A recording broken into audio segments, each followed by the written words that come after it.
téléspectateurs de CIPEC et Elohim TV, bonsoir. Tout le plaisir pour moi d'être en face de vous ce soir. Je voudrais d'avance bénir le Seigneur pour cette grâce qu'il m'accorde de partager ce message avec vous, dont le thème est les tempêtes de la vie.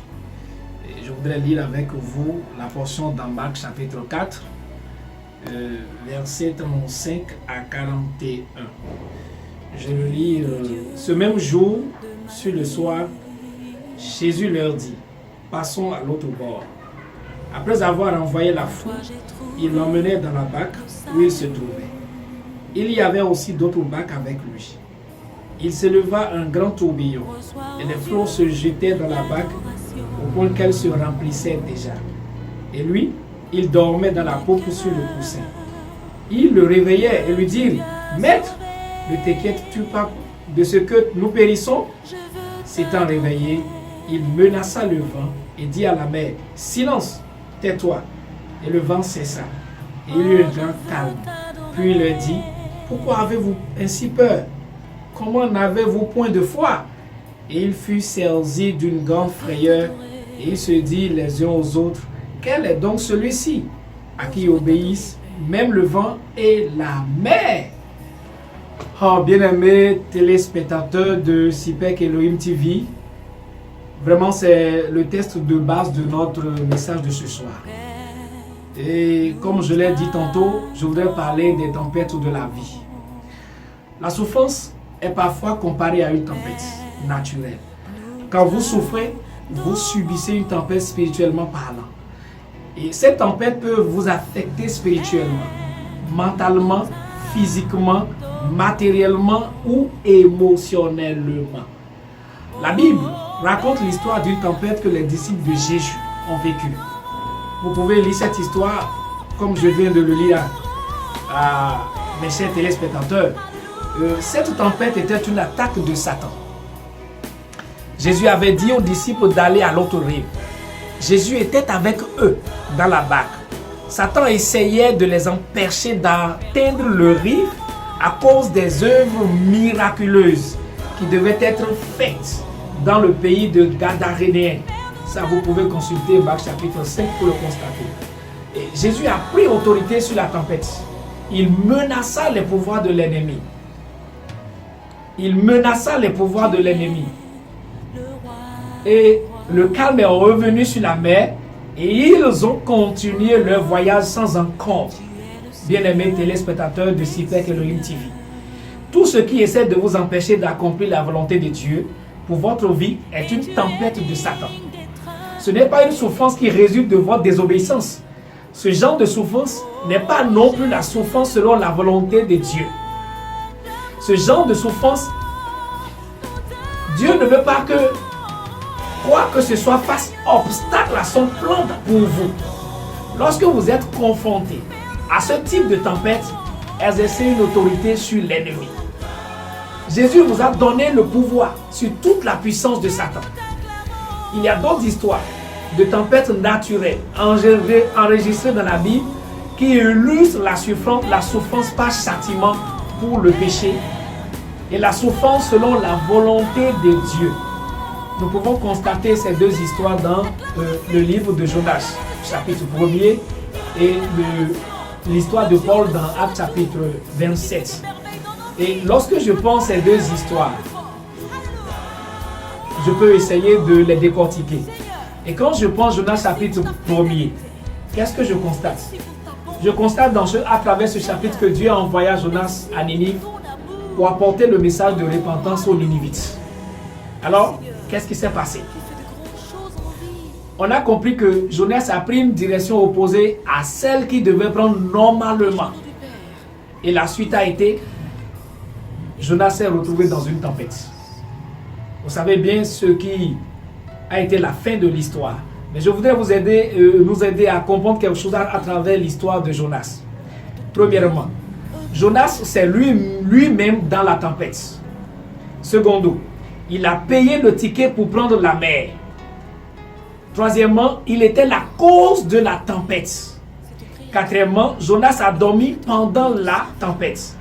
Cinquièmement, Jonas n'avait pas la bénédiction de Dieu sur lui parce qu'il roulait sur le chemin de la désobéissance. Et sixième point, l'équipage était apeuré. Septième point, pour être sauvé de cette tempête, Jonas doit être jeté hors du bateau. Ça, c'est lorsque nous considérons l'histoire de Jonas selon Jonas chapitre 1. Maintenant, lorsque nous considérons l'histoire de Paul à travers le voyage qu'il devrait effectuer, dans Actes chapitre 27, Paul, selon la mission de Dieu qui lui a été destinée, devait apporter le message de l'évangile devant les rois, devant les nations, les grandes nations du monde. Et c'est dans l'optique de cette mission que Paul a été fait prisonnier, et justement pour se déplacer vers la Rome. Alors, qu'est-ce qu'on a constaté? Paul étant en chemin pour sa destination, pour être jugé, on a constaté qu'une grande tempête s'était levée, comme le cas de Jonas. Mais la différence est que Paul était en mission pour Dieu. Donc la question que nous devons nous poser là, c'est juste de savoir pourquoi cette tempête alors. Lorsque je retourne chez Jonas, on comprend tout de suite que la tempête qui s'était soulevée pendant que Jonas se déplaçait vers Ninive, avec Tarsis du moins, résulte de sa désobéissance à l'ordre de Dieu. Mais quand je reviens chez Paul ici, je constate que la même tempête s'est soulevée sur la mer. Alors, je vais essayer de décortiquer l'histoire comme je l'ai fait avec celle de Jonas tout à l'heure. Alors, premier point, Paul s'est retrouvé dans la tempête sans que cela ne soit de sa faute. Deuxième point, Paul a essayé de les empêcher de prendre le chemin de la mer. Troisième point, Paul était le remède, pas la cause, à la différence de Jonas. Paul a jeûné pendant cette tempête et a même prié. Je continue. La bénédiction de Dieu était avec Paul. Je continue. L'équipage était de bonne humeur, à la différence de l'équipage de Jonas, bien sûr. Et pour être sauvés de cette tempête, bien sûr, tous doivent rester dans le bateau. Chers amis téléspectateurs de CIPEC Elohim TV, voyez, quand on compare les deux histoires, on voit qu'il y a un soulèvement de tempête. Jonas se dirigeait vers Tarsis, c'est-à-dire sur le chemin de la désobéissance, et une tempête s'était soulevée. Paul se dirigeait vers la Rome dans l'exercice de sa vocation, et la même tempête s'était soulevée. Donc, malheureusement, l'aboutissement n'a pas été le même. Alors, il existe des différences entre passer par une tempête de la vie dans la volonté de Dieu et vivre une tempête hors de la volonté de Dieu. Quand vous passez par une tempête hors de la volonté de Dieu, c'est une situation que vous avez créée. Par exemple, un croyant qui épouse une personne non croyante, c'est-à-dire une personne non sauvée, connaîtra des problèmes parce qu'ils ont violé un principe biblique très clair à ce propos. Lorsque vous provoquez une tempête, c'est parce que vous ne respectez pas la volonté de Dieu et êtes désobéissant à ses ordres. Souvent, vous n'êtes même pas conscient de la gravité de votre situation. Vous dormez spirituellement pendant que la tempête augmente sa fureur autour de vous. La bénédiction de Dieu n'est pas sur vous en ce moment. Et ceux qui sont autour de vous ont une peur grandissante à cause de ce que vous avez créé par votre désobéissance. Cette tempête n'est pas une attaque de Satan. C'est plutôt le châtiment venant de Dieu qui vous aime du moins, et veut vous ramener à la conformité à sa volonté. Vous pouvez confesser les promesses de pouvoir sur l'ennemi autant que vous voulez. Vous pouvez jeûner, prier, chanter, danser, crier. Vous pouvez passer de délivrance en délivrance, de montagne en montagne. C'est loin d'être la solution à votre problème. Mais cela ne changera rien à la situation. Lorsque vous reconnaissez une tempête de la souffrance comme résultant de la désobéissance à la voix de Dieu, il n'y a qu'un seul remède. Je dis bien, il n'y a qu'un seul remède. Et le remède, c'est implorer le pardon de Dieu. Mais quand vous souffrez selon la volonté de Dieu, la situation est différente. Vous souffrez sans que cela ne soit dû à une faute ou un péché de votre part. Vous pouvez être un remède aux problèmes autour de vous au lieu d'être une cause. Comme Paul, vous pouvez assumer la direction spirituelle parce que la bénédiction de Dieu est sur vous.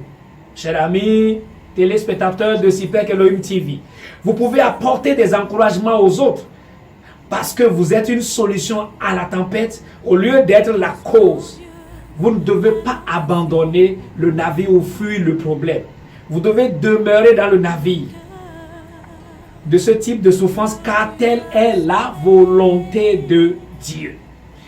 Bien-aimés, chers amis téléspectateurs de CIPEC Elohim TV, vous savez, en tant qu'un enfant de Dieu, en tant que chrétien, en tant que sauvé, nous devons parfois nous attendre à la souffrance. Et je m'explique. Lorsque nous souffrons selon la volonté de Dieu, nous devons réaliser tout d'abord que nous ne sommes pas seuls. Alors, le livre de 1 Pierre chapitre 5 verset 9 nous dit « Sachant que les mêmes souffrances sont imposées à vos frères dans le monde. Les tempêtes de la vie sont inévitables et incontrôlables. » Comme cela est illustré par la parabole des deux maisons, narrée par Jésus dans Matthieu chapitre 7, versets 24 à 27. Les tempêtes surviendront à ceux qui ont bâti leur vie sur la parole de Dieu aussi bien qu'à ceux qui ne l'ont pas fait. Le fondement de la vie de l'homme est ce qui déterminera l'issue de la tempête. L'homme doit s'attendre à la souffrance comme faisant partie de la volonté de Dieu en tant qu'un enfant de Dieu. Et je veux répéter ce que Paul a dit dans 2 Timothée 3 verset 12. Il dit « Or, tous ceux qui veulent vivre pieusement dans le Seigneur seront persécutés. » Je continue avec Philippiens chapitre 1 verset 29. Il dit ceci « Car il vous a été fait la grâce par rapport à Christ, non seulement de croire en lui, mais encore de souffrir pour lui. » Je pouvais lire aussi 2 Thessaloniciens 1 verset 5 qui dit ceci « Pour que vous soyez jugés dignes du royaume de Dieu pour lequel vous souffrez. » Je peux continuer toujours dans 1 Thessaloniciens 3 verset 4 qui dit ceci « Et lorsque nous étions auprès de vous, nous vous annoncions d'avance que nous serions exposés à des tribulations comme cela est arrivé.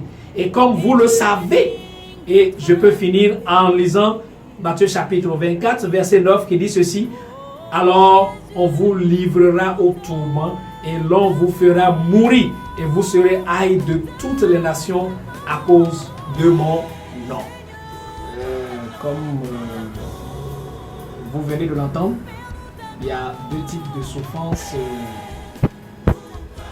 dans le monde aujourd'hui. D'accord?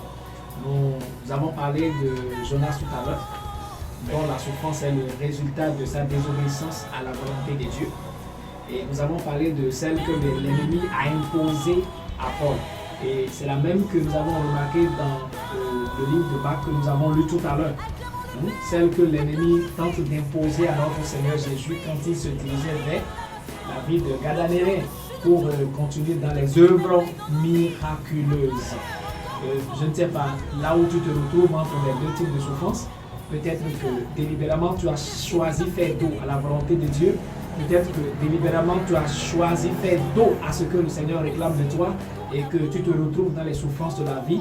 Alors je voudrais quand même que tu commences par remercier le Seigneur pour la grâce qu'il t'a donnée ce soir d'écouter ce message. Et je voudrais parler à celui à qui la souffrance de l'ennemi est imposée aussi en vue de l'empêcher de continuer dans le ministère que Dieu lui a confié, en vue de l'empêcher de continuer sur la voie du salut. Je voudrais aussi que tu remercies le Seigneur parce que ça a été le cas du Seigneur et même de l'apôtre Paul aussi. Donc dans les 2 cas, commencez par remercier le Seigneur pour ce que vous traversez en ce moment. C'est très important pour vous. Nous avons prié dans le nom de Jésus. Et je voudrais pour ceux-là qui souffrent parce que la souffrance pour eux, c'est le résultat de leur péché. Je voudrais vous inviter à implorer le pardon de Dieu sur votre vie, sur ce que le Seigneur vous a demandé. Et ce n'est pas ça que vous êtes en train de faire actuellement. Commencez par implorer le pardon de Dieu sur votre vie. Priez au nom puissant de Jésus. Amen. Et bien-aimé dans le Seigneur, et pour toi qui souffres parce que le Seigneur est en train de t'utiliser, parce que tu es utile pour le Seigneur, parce que le Seigneur t'a choisi pour des œuvres grandioses et que l'ennemi t'impose des souffrances. Je veux que toi tu élèves ta voix maintenant, que tu demandes au Seigneur, accorde-moi la grâce de tenir bon et jusqu'à la fin. Et bien-aimé dans le Seigneur, au nom de Jésus, nous avons prié. Alors je voudrais demander à celui qui souffre parce que la souffrance, la tempête de la vie lui a été imposée. Lève-toi maintenant et parle à ton Dieu. Parle à l'ennemi qui s'est mis au travers de ton chemin. Tu dois parler maintenant selon l'autorité qui t'a été donnée.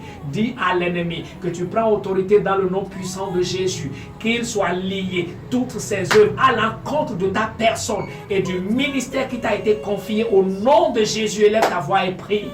Dans le nom de Jésus, nous avons prié. Alors toi qui souffres parce que c'est la conséquence directe de ta désobéissance. Alors je voudrais te demander de revenir sur le chemin que sur lequel le Seigneur de te ramener sur le bon chemin. Frère, prie au nom puissant de Jésus. Dans le nom de Jésus, nous avons prié.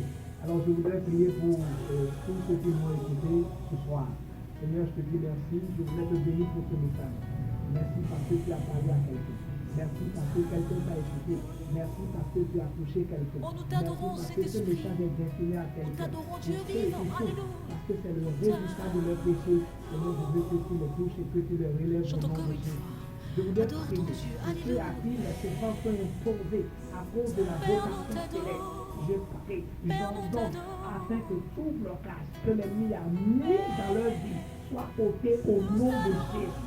Je prie pour que tout problème, toute situation puisse créé par l'ennemi pour décourager tout cela que tu as appelé à ton œuvre. Tout cela dont tu te fais actuellement, je prie pour que toute souffrance qui leur a été imposée soit ôtée de leur vie au nom puissant de Jésus. Seigneur, merci pour ce que merci pour ce que nous avons écouté. Merci pour ce que tu as fait à travers nous. Au nom puissant de Jésus-Christ. Chers amis, téléspectateurs de Super Elohim TV, vous voyez, il y a deux types de souffrances à l'œuvre aujourd'hui dans le monde. Vous avez la souffrance dont vous êtes à l'origine. Et vous avez la souffrance imposée par l'ennemi. Et lorsque vous vous retrouvez dans la souffrance imposée par l'ennemi, levez-vous, allez prenez votre arme de guerre et livrez la bataille parce que la victoire vous est assurée déjà par le nom de Jésus-Christ. Et maintenant, lorsque vous êtes la cause de votre souffrance, il n'y a qu'un seul remède, comme je viens de le dire tout à l'heure, c'est d'implorer le pardon de Dieu, c'est de vous repentir et de revenir sur le chemin.